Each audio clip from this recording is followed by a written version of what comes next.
ನಮಸ್ತೆ ಫ್ರೆಂಡ್ಸ್, ಇವತ್ತು ನಾವು ಸುವರ್ಣಗಡ್ಡೆ ಸಾಂಬಾರು ಮಾಡೋದು ಹೇಗೆ ಅಂತ ನೋಡುವ. ಇವತ್ತು ನಾನು ಸುವರ್ಣಗಡ್ಡೆಯ ಒಂದು ಭಾಗವನ್ನು ತೆಗೆದುಕೊಂಡಿದ್ದೇನೆ. ಇದನ್ನು ನಾನು ಚೆನ್ನಾಗಿ ಹೆಚ್ಚಿಕೊಂಡಿದ್ದೇನೆ. ಈಗ ಅದನ್ನು ತೊಳೆದುಕೊಳ್ತಾ ಇದ್ದೇನೆ. ಸುವರ್ಣಗಡ್ಡೆಯನ್ನು ಬೇಯಿಸಲಿಕ್ಕೆ ಇರುವಂಥ ಪಾತ್ರೆಯನ್ನು ಇಡ್ತಾ ಇದ್ದೇನೆ. ಈಗ ಅದಕ್ಕೆ ಹಚ್ಚಿದಂಥ ಸುವರ್ಣಗಡ್ಡೆಯನ್ನು ಹಾಕಿಕೊಳ್ಳೋಣ.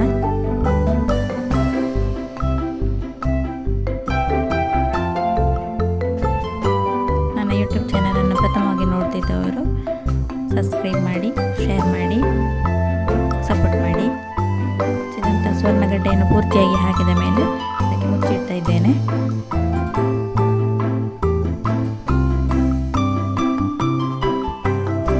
ಸುವರ್ಣಗಡ್ಡೆ ಸಾಂಬಾರಿಗೆ ಬೇಕಾದಂತಹ ಮಸಾಲೆ ಅಂತ ಇರಿಸಿಕೊಳ್ಳೋಣ. ನಾನಿಲ್ಲಿ ಅರ್ಧ ಹೋಳು ತೆಂಗಿನಕಾಯಿಯನ್ನು ಬಳಸಿಕೊಂಡಿದ್ದೇನೆ. ಹಾಗೆ ಮೆಣಸು,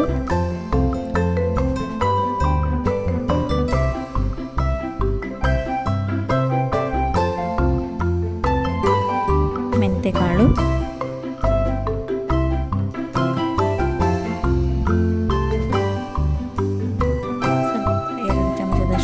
ಜೀರಿಗೆ,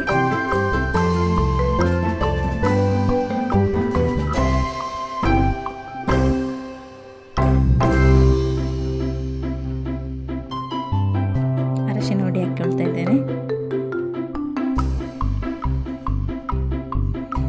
ಕೊತ್ತಂಬರಿ ಬೀಜ,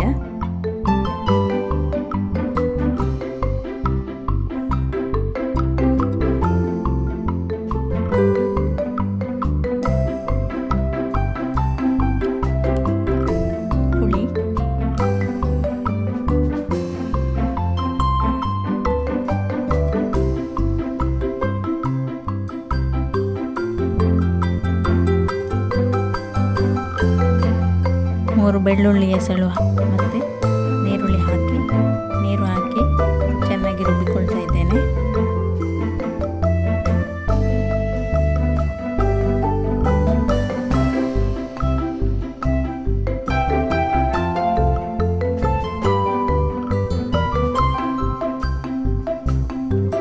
ಈಗ ಬೇಯಿಸಲಿಕ್ಕಿಟ್ಟ ಹೋಳುಗಳಿಗೆ ಉಪ್ಪು ಮತ್ತು ಸ್ವಲ್ಪ ಅರಶಿನ ಹುಡಿಯನ್ನು ಹಾಕ್ತಾ ಇದ್ದೇನೆ.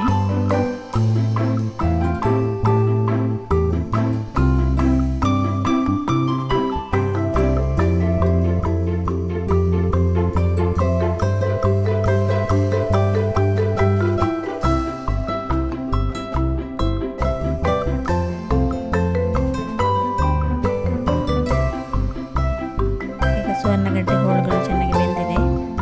ಅದಕ್ಕೆ ನಾನೀಗ ರುಬ್ಬಿಟ್ಟಂಥ ಮಸಾಲೆಯನ್ನು ಸೇರಿಸ್ತಾ ಇದ್ದೇನೆ.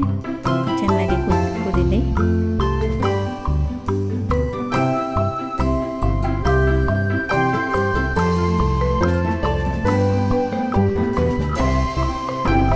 ಸಾಂಬಾರಿಗೆ ಉಪ್ಪು ಕಡಿಮೆ ಆದಲ್ಲಿ ಈಗ ಸೇರಿಸಿ